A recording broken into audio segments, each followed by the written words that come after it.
Good morning, everyone. Thank you so much for clicking on our presentation and watching. We will be presenting chapter 5 from our book, which is we're going to be covering the warranting theory specifically.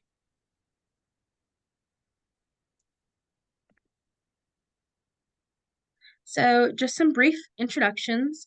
My name is Sophia Ortiz. I am in my second semester of grad school here at UTSA. I did receive my undergrad with UTSA as well, with my major being in communications and public relations.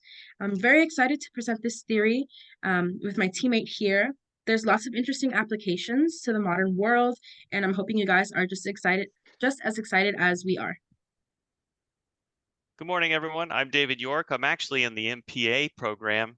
I'm taking this course as an elective. However, I find it very interesting, specifically the warranting theory. My profession and my day job is a project manager, so evaluating messages and clear communication and making sure it's authentic to my audience when I interact with stakeholders and sponsors is really important to me. So if you're a project manager or you communicate with people, I think you will find this theory particularly relevant, and I hope you enjoy the presentation.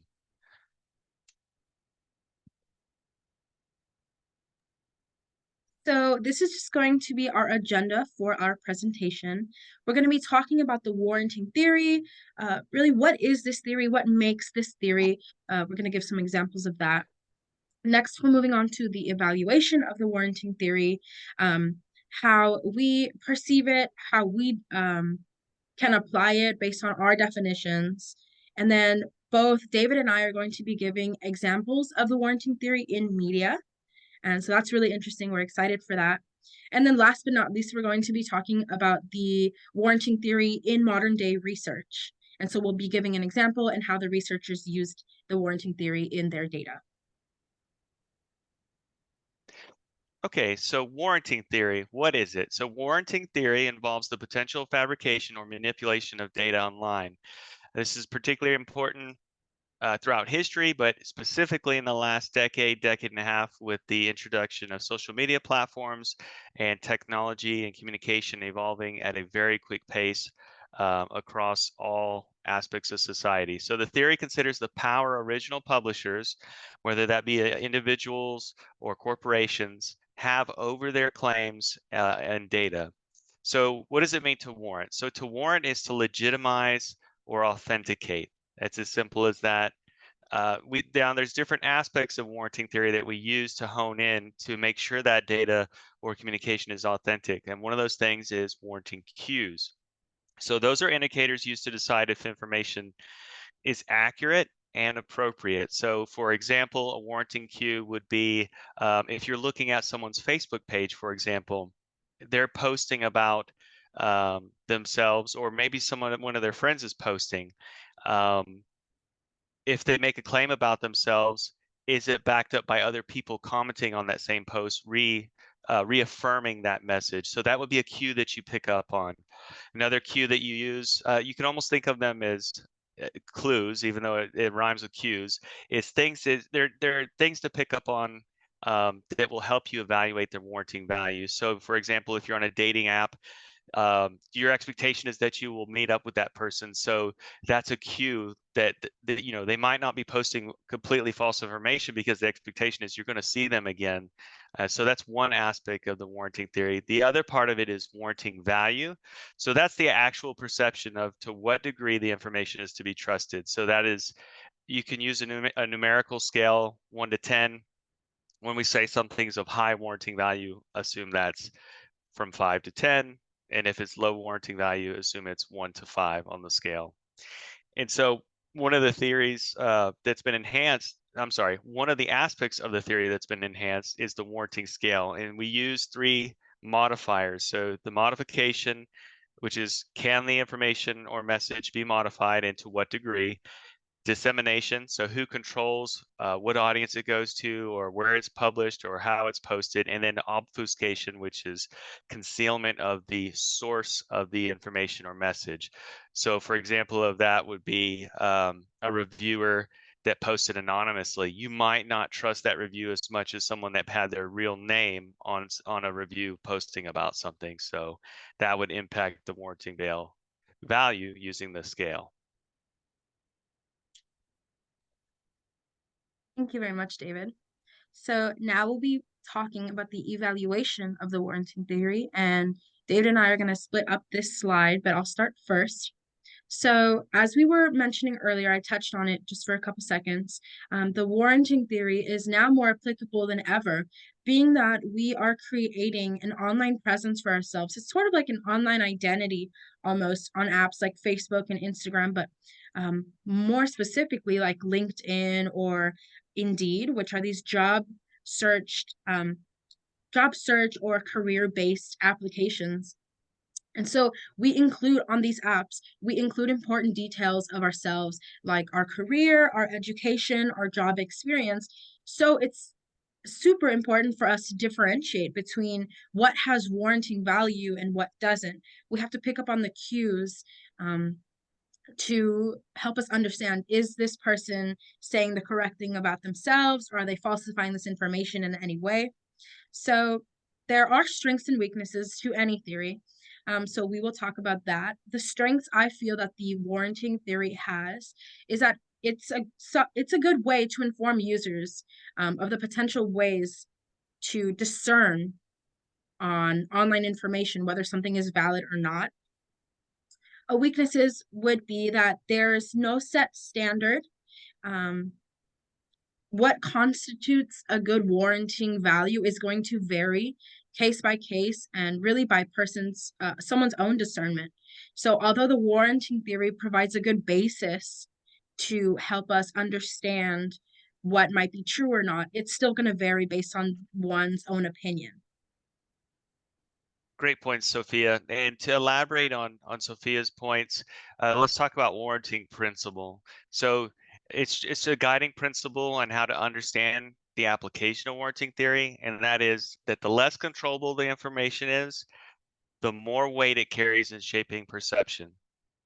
So, using ads, for example, if a company's advertising a commercial or ad and they've got comments disabled, the warranting principle states that it will carry less weight in shaping your perception because it's biased from the product owner's perspective and not reaffirmed by other end users.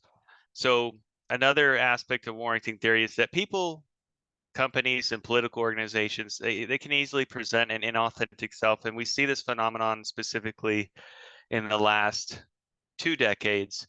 I think warranting theory has been around since the dawn of time, and humans have been communicating, and I'll touch on that a little bit later. However, with the implementation we'll use of Facebook, for example, you see people interact in a way that is inauthentic, meaning they would not conduct themselves the same way if you interacted with them face to face. So when we say inauthentic self, we mean that they're conveying the message in a medium and delivery and intent a different way because of the digital revolution. And that's something to be aware of because it is a thing. We've all seen it, I believe, on Facebook, people combative or argumentative, and then, in person, they're a totally different communicator. So strengths of the theory. So using the warranting value scale, it can give you a pretty good idea of legitimacy of the message. It is not a true litmus test, and we'll get into that a little bit, but that is a strength of the theory. It's a pretty good indicator and compass to evaluating whether a message is authentic and appropriate. So a weakness is that no matter how many controls you place or metrics you use or scales, people and organizations will always be capable of being inauthentic at some level that's not detectable by the warranting scale. And I'll use the example of LinkedIn. So somebody could claim on LinkedIn that they're a project manager, and they might even say they're PMP trained. Now, using that information, you'll say, okay, that person's legitimate, they're PMP trained, but you look them up in the registry at Project Management Institute or PMI, and they're not a registered PMP exam holder, exam certificate holder, meaning they did take the training, they're trained, but they never got the certification. So they were semi-honest, and you might not have detected it using the warranting scale. So I just wanted to point that out as a weakness of the theory, is that it's a good indicator, but they're just humans, and the way they communicate by nature will always have that ability. And again, the warranting scale is the degree to something that can be modified, disseminated, and concealed, or obfuscation of the original sender. So examples of warranting theory. I would like you to click this link, and we're going to assume that you hit pause and watch the video. Watch about 60 seconds to 90 seconds of it, and then come back to the presentation. So we'll go ahead and pretend that you pause now. So pausing, 5, 4, 3, 2, 1. Okay, welcome back. Thanks for watching the video. So the keyboard warrior, I want you to hone in on the fact that what a keyboard warrior is, right? So it's a person who makes abusive or aggressive posts on the internet, typically one who conceals their true identity. So it doesn't precisely line up with the definition is not what we're talking about in warranting theory, but this keyboard warrior phenomenon falls under that theory when we're trying to evaluate messages online. So using our warranting scale of modification, dissemination, and obfuscation, let's evaluate what the video was talking about. So you've got someone on the comment section or the forums posting, I'm an expert in katana swords and this, that, and the fourth. So let's walk through the scale and using that. So modification. So the extent to that the message or communication can be modified.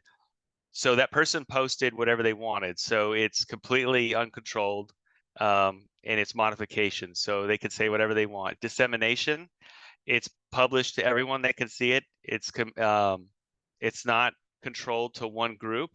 And then obfuscation is the piece to hone in here. So they're claiming to be an expert in katana swords. They know that, but nobody really knows the true source and can authenticate that. They don't know that that person's, a master swordsmith or sword trained person.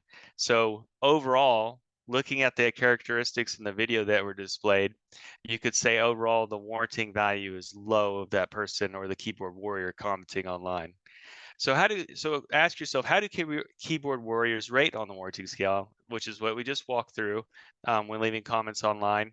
And maybe you have a different perception. I'd like you to share that in the comments this week in the discussion board on this post. And then what if the keyboard warrior really is an expert? So you're using the warranting scale, but that person ended up actually being a credentialed swordsmith or a sword fighter, and they are authentic. So what does that look like in this scenario when using the warranting scale? So something to think about with those two questions. So again, a scenario utilizing warranting scale rating. So I'm going to point out the weaknesses and strengths in a real application. So example again, person 1 is posting online. Hi, I'm an expert, project manager. I do this, that. I've been in the field for 5 years and that wouldn't work. And they're making claims, self-proclaimed claims on a public forum. And you use the warranting scale and you say, okay, that's low warranting value. This person's an anonymous user. They're posting, they're making bold claims. Nobody else knows them. So there's no cues to pick up on. That is of low warranting value using the cues.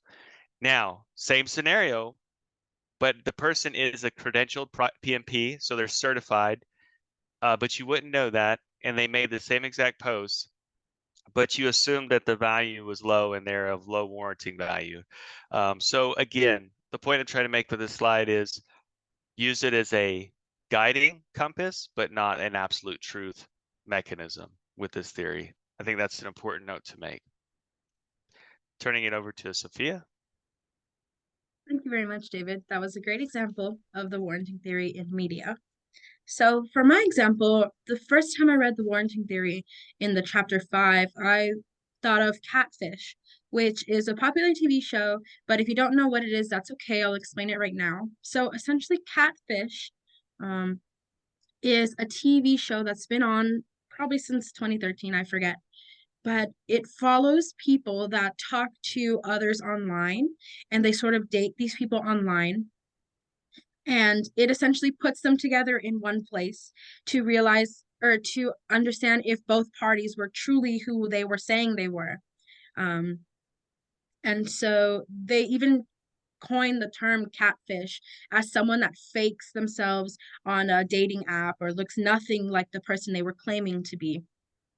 So I'm going to let you guys pause this Zoom right now, and then hopefully you can watch the catfish clip. Just watch between 2:25 and 3:39. That's really the meat and potatoes of the video.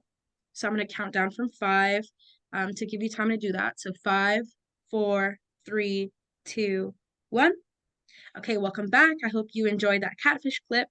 So we see in the video that the man that's pictured here essentially says, you know, you thought you were talking to some young girl, but you were really talking to me and you have no idea who you were talking to. So he quite literally exposes himself and says, yes, I was a catfish. He's proud of that because he feels like he baited this person and he wanted to teach him the lesson that you can't talk to someone online expecting them to be who they say they are. So the first question I thought of was, what were the previous warranting cues that the catfish team could have identified prior to the confrontation? So prior to meeting up and flying out and picking this location, what could they have picked up on before? Could they have FaceTimed or called this person prior to that? Could they have reversed searched his phone number? Could they have looked up his Facebook or Instagram, you know, to see that, hey, this person that's posing as a woman is actually a male? And then the second question is, how did the masking or the obfuscation, as David was talking about earlier, how did the masking of this identity ultimately affect his warranting value? So I think of this as an interesting point because I feel like the audience and the catfish team both have different views here. So the audience, obviously, we know that this man is a catfish. He's on this TV show for a reason. So all of the little cues that weren't quite adding up to us, it was affecting his warranting value. But for them, I would say clearly it didn't affect it all too negatively because they still met up. This guy was still shocked that he was talking to this male. So it's interesting to see our different perspectives as audience versus the catfish team and the gentleman that thought he was meeting a young woman. Thank you, Sophia. I'll take over now and talk about how researchers have applied warranting theory, and then I'll turn it back over to Sophia for her commentary. So Joseph Walter and Malcolm Park are the ones that introduced warranting theory. But I do want to point out that researchers David DeAndrea and Christopher Carpenter are the ones that advanced the theory by expanding it with warranting scales and the different cues that I talked about. So, and that's happened in the last decade or so. So they created this study with hypothetical websites for reviews, and that's where they used the different levels of modification, dissemination, control, and source obfuscation. And that was the three big scale metrics that they used to contribute to the theory. I did look on Google Scholar. It did not did not see a ton of recent research adding to this theory. However, my own opinion and research is that human beings have had some level of warranting theory since the beginning of time. I used the example of ancient Rome. You had public announcers that would go to a forum and they would read from a script from the Senate announcing publications and mandates. And you know, people were evaluating. They see that the person's a member of government. They hear the message. Everyone's agreeing with it. There's other members of the Senate there endorsing them. And so I think subconsciously, without knowing warranting theory existed, people have been doing it since the beginning of the time. However, fast forward to 2023, of course, with Facebook and the ability to obfuscate messages and quote unquote fake news, this theory has really advanced and become very relevant in recent time, whereas it was much harder to obfuscate your message and dissemination control and modify that message when the mediums were different over the last couple of centuries. So that was my own personal take on warranting theory research. So the more information that is manipulated, the less warranting value it has. And then finally, the more the source can be masked, the less warranting value of the source. And then I'll turn it over to Sophia if she has any remarks on research and warranting theory. I do. Thank you, David. So yeah, like as we were saying, it's fairly new, so there wasn't lots of sources we could find to use here, being that it's still being developed. But something that I will add, kind of, it was similar to David's, how, we've been doing this for such a long time now. We've been establishing credibility. And I go back to ancient Greece with ethos, pathos, logos, the ancient philosophers that, but more specifically, ethos, the idea of trying to establish a credibility. And we can tie the warranting theory to that, the warranting scale using modification, control, um, dissemination. We're really trying to analyze that information and how it pertains to someone's credibility. So that's something I would say, that the warranting theory, although it's somewhat new, we've been doing this for centuries. We subconsciously have been doing this ourselves. Before I even knew what the warranting theory was, I was already familiar with um, most of its parts, saying, oh, you know what, I've done that. Or, I was, making these connections, saying, yeah, I have looked into someone's Facebook to see if they're real, or I have been looking for, warranting cues. So I think it's important for us to note that although this is somewhat new, it's very much already connected with what we do in our everyday lives. Thanks, Sophia. Good points. All right. So in conclusion, I'll let Sophia wrap up her final thoughts if she has any additional ones, and then I'll add mine. Thank you, David. Sure. So to conclude, like I said in the beginning, I was extremely intrigued throughout the process of researching this theory, with everything that's coming up with social media, creating an online presence for ourselves, even remote work completely. We've kind of established ourselves. Our entire identity can be put online. And so it's important for us to be able to discern the real from the fake, those who are actually credible, or those who are just, kind of shooting from the hip, like David's example of the keyboard warrior. So I think it's very important for us to apply the modification, control, dissemination, and the warranting value of things to our, who we talk to on an everyday basis online. Thank you, Sophia, for that conclusion. So if you had to summarize my takeaway from researching the warranting theory, and hopefully what you've learned from it, is that use the warranting theory to guide you in evaluating messages, and always approach when you're interacting. It's an unfortunate truth, but whether you're interacting online or in person, some level of skepticism is due before completely buying what's being said or delivered in the message as complete truth. So I hope you enjoyed the warranting theory presentation. I'm sure now that you've gone through it, you recognize that you've been practicing warranting theory at some level. And that concludes our presentation. Thank you very much. Here's Thank our you very much. sources. Yep, thank you. And that's it.